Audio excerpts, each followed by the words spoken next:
Encore une fois, les casseurs ont frappé. Et oui, si comme moi, vous ne suivez pas les événements sportifs, il vous suffit simplement de suivre l'actualité. On a effectivement des zones de non-droit dans lesquelles des casseurs vont se donner à cœur joie de briser, casser, détruire, et ce sous l'impunité totale, avec quelques arrestations pour faire plaisir, mais clairement c'est bien dommage qu'ils n'aient pas été agriculteurs ou éleveurs de vaches, parce que là c'est certain, on leur aurait envoyé les centaures. Allez, restez bien jusqu'au bout de cette émission, pensez à vous abonner, commentez, dites-nous en commentaire ce que vous en pensez. Aujourd'hui on va parler de la responsabilité de l'État du fait des attroupements, et comme à l'accoutumée, chaque année dès qu'il y a un événement sportif, je vous en remets une couche. Alors oui, il ne vous a pas échappé que hier soir, une nouvelle fois, le PSG avait été sacré champion d'Europe, champion de la Champions League. Bravo à eux, félicitations. Alors,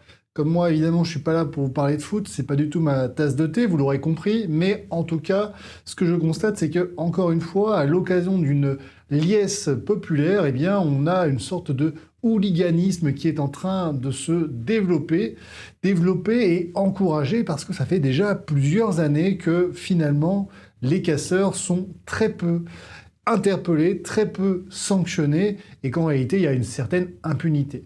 Alors chaque année, ça coûte des millions d'euros, et rappelez-vous, vous aviez eu un événement assez marquant dans lequel j'avais parlé justement de la responsabilité de l'État du fait des attroupements illégaux, c'est notamment les émeutes en Nouvelle-Calédonie. Restez bien jusqu'au bout de l'émission parce que vous allez voir très vite où est-ce que je veux en venir et pourquoi je fais un lien entre les deux. Alors tout d'abord, oui, sachez une chose, lorsque vous êtes victime de ces délinquants, vous avez la possibilité de solliciter vos assurances. Ça, c'est la première chose. On en avait parlé lors d'une émission sur la responsabilité de l'État du fait des attroupements. Mais vous avez aussi une autre possibilité lorsque l'assurance est insuffisante ou vous refuse sa garantie, c'est d'actionner la responsabilité de l'État parce qu'une des premières missions de l'État, c'est d'assurer la sécurité des biens et des personnes. Ça, c'est pas moi qui le dis, hein, c'est le Code de la sécurité intérieure, mais surtout, c'est le contrat social. Et oui, si on accepte chacun d'entre nous de réduire nos libertés fondamentales, c'est parce que l'État va nous garantir la sécurité de nos biens et de nos personnes. Or, aujourd'hui, quelle sécurité sommes-nous en droit d'attendre lorsque des hordes de délinquants et de sauvages sont capables de déferler dans les rues et de sévir en toute impunité, se livrant au plus médiocre des larcins? On a constaté que, vraiment, face à de tels désordres, l'État était capable de faire preuve d'une extrême sévérité, notamment à l'encontre de pauvres agriculteurs qui avaient uniquement pour tort d'essayer de sauver la vie de leurs vaches. Et oui, quand vous êtes un grand délinquant à vouloir sauver vos animaux, là, rassurez-vous, l'État est extrêmement puissant et fort avec les faibles. En revanche, parce qu'il ne faut pas faire de vagues, parce qu'il ne faudrait pas déclencher des vagues d'émeutes, eh bien, il est beaucoup plus doux et faible à l'encontre de ces sauvages qui, encore une fois, se sont livrés à des terribles exactions. Alors forcément, moi, j'ai des pensées pour tous ces habitants et pour tous ces commerçants qui, encore une fois, ont vu leur commerce saccagé. Et encore une fois, je suis navré de devoir parler de la responsabilité de l'État du fait des attroupements, mais il faut en parler. Il faut en parler, pourquoi? Eh bien parce que, vous le savez, mon cabinet a engagé une action contre l'État français dans le cadre des émeutes de Nouvelle-Calédonie. Aujourd'hui, c'est quand même une trentaine de personnes que nous avons le plaisir d'accompagner, des Calédoniens qui ont tout perdu du jour au lendemain suite aux émeutes du 13 mai 2024. Suite à ces événements, leur seul recours reste celui de la responsabilité de l'État en vue d'obtenir la réparation de leurs préjudices. Et ça tombe bien parce que le tribunal administratif de Nouvelle-Calédonie leur a donné raison le 11 décembre 2025 dans une vingtaine de décisions dans lesquelles le tribunal administratif reconnaît la parfaite responsabilité de l'État. Alors, il ne le reconnaît pas sur le fondement de la responsabilité du fait des attroupements, mais bien sur celui de la responsabilité pour faute. Il avait considéré que l'État avait failli à sa mission de sécurité. Il n'avait pas suffisamment anticipé, raison pour laquelle sa responsabilité était engagée. Nous avons aujourd'hui de nouvelles décisions à venir et nous sommes impatients de pouvoir en discuter sur cette chaîne afin de vous en tenir informés, parce que, évidemment, c'est pas dans les médias mainstream que vous en entendrez parler. Mais pourquoi je parle de ça ? Eh bien parce que ce régime de responsabilité qui est susceptible de fonctionner pour les Calédoniens pourrait tout à fait fonctionner pour les victimes des émeutes ou de tous ces débordements qui interviennent durant les événements sportifs. Faire connaître vos droits, c'est évidemment l'objectif de cette chaîne YouTube. Et évidemment, je pense et j'espère que, à force de faire condamner l'État à systématiquement indemniser les victimes de ces débordements, il mettra davantage de moyens afin d'anticiper les débordements, les contrôler et en tout cas rapidement y mettre fin. Clairement ici, c'est un manque de volonté politique. Et alors, pourquoi une nouvelle fois j'insiste là-dessus? Eh bien parce que, vous le saviez, j'avais fait quelques communications et publicités sur ce sujet. Informer nos concitoyens de leurs droits, ah oui, c'est indispensable et parfois il faut pouvoir passer par tous les canaux de communication. Mais voilà que Meta en a décidé autrement. Meta qui considère que communiquer sur les droits des citoyens, en fait, eh bien, c'est avoir un enjeu politique et social. Eh oui, ce qui veut dire qu'on me censure. Aujourd'hui, votre serviteur, parce qu'il décide de vous informer sur vos droits, est censuré et se retrouve bloqué et pénalisé pour avoir diffusé des publicités en lien avec la possibilité pour nos concitoyens d'être indemnisés en raison des émeutes de Nouvelle-Calédonie. Et puis d'une manière générale, des émeutes en général. Bref, ouais, vous aussi, ça vous offusque? Bah oui, clairement, parce que lorsqu'on cherche à bâillonner la liberté d'expression, on ne rend service à personne. On ne rend pas service aux victimes, on ne rend pas service à la justice et on laisse l'État agir en toute impunité. Et ça, encore une fois, c'est la nouvelle législation de la Commission européenne qui a décidé de limiter notre liberté d'expression. C'est inadmissible, évidemment, et vous vous doutez bien, on a très peu de recours, parce que là, ici, vous avez des sociétés étrangères, américaines, qui sont soumises à une législation résultant de l'Union européenne, et pour lesquelles, oui, on pourrait s'aventurer dans de tels recours, mais cela nous prendrait du temps, de l'énergie, avec un résultat qui serait incertain.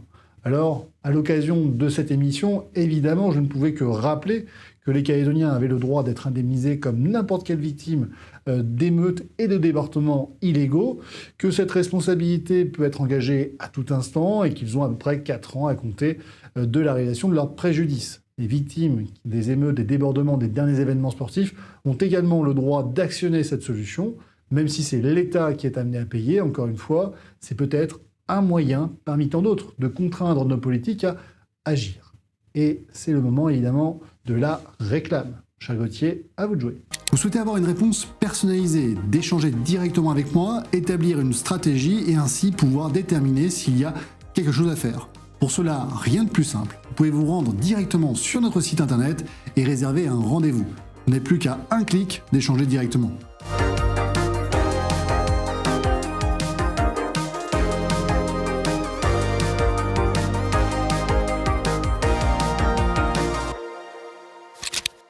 Alors, je voulais revenir sur 2 choses. Évidemment, le comportement de Carl Olive, un député Renaissance.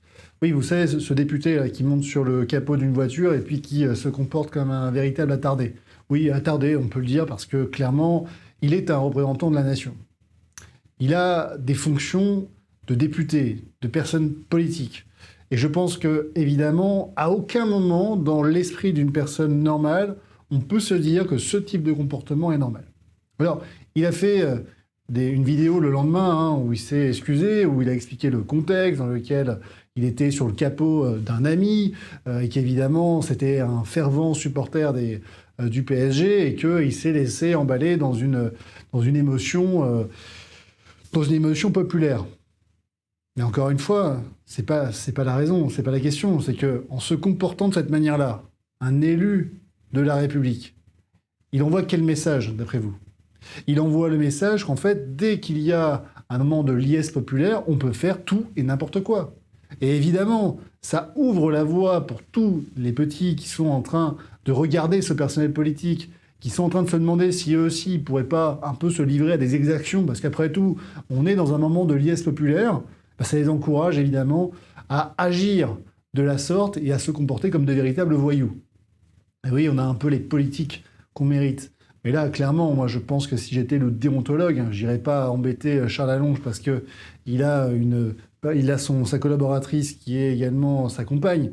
Là, clairement, j'irai m'occuper de ce député qui a sali les couleurs de la République, qui a porté atteinte à la fonction qu'il est censé incarner et qui, clairement, encourage, à mon sens, à des incivilités. Parce que oui, quand vous montez sur le capot d'une voiture, même si c'est un de vos amis, l'image que vous envoyez au monde entier et à l'ensemble des citoyens, c'est en fait, dès lors qu'il existe un événement sportif, eh bien, vous avez une sorte de onction populaire qui vous permet de faire tout et n'importe quoi en toute impunité. Et c'est clairement ce qui se passe lorsqu'on voit à quel point eh bien, tous ces jeunes se sont livrés à des cassages, barricadages, caillassages et à des tirs de mortier. Bref, une véritable guerre civile.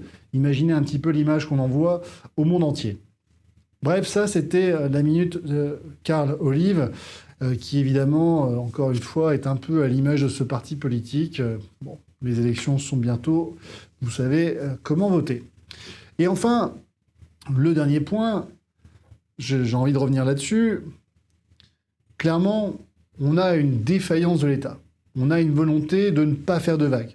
On a une volonté, finalement, d'accepter que la destruction de mobilier urbain, de mobilier public, finalement, c'est le moindre mal. Mais en agissant de la sorte et en laissant une impunité, on est en train de créer le terreau fertile dans lequel ces incivilités, demain, deviendront la norme. Et clairement, si un État n'est plus en mesure d'assurer la sécurité des biens et des personnes, alors la question de se faire justice soi-même pourrait survenir. Or, rappelez-vous, lorsque vous en êtes à vous demander si vous n'allez pas assurer votre propre sécurité, eh bien, c'est le début. C'est le début, malheureusement, mes chers amis, d'une sorte de guerre civile. Oui, il faut utiliser ces mots, c'est un début de guerre civile. Et c'est la raison pour laquelle l'État a plus qu'intérêt à reprendre le contrôle de la situation et à être aussi dur à l'encontre de la racaille qu'à l'encontre des agriculteurs qui ont eu pour seul tort de vouloir défendre la vie de leurs animaux. Alors si vous avez aimé ce contenu, pensez à vous abonner. Rappelez-vous, on est censuré. On ne pourra pas parler de la responsabilité de l'État dans le cadre des attroupements illégaux. Donc si vous ne mettez pas en avant cette vidéo, personne n'en entendra jamais parler.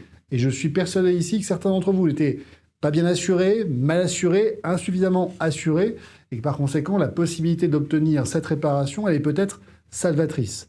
On s'abonne, on commente, et on se retrouve tout de suite dans quelques minutes pour notre émission Justice citoyenne. À tout de suite.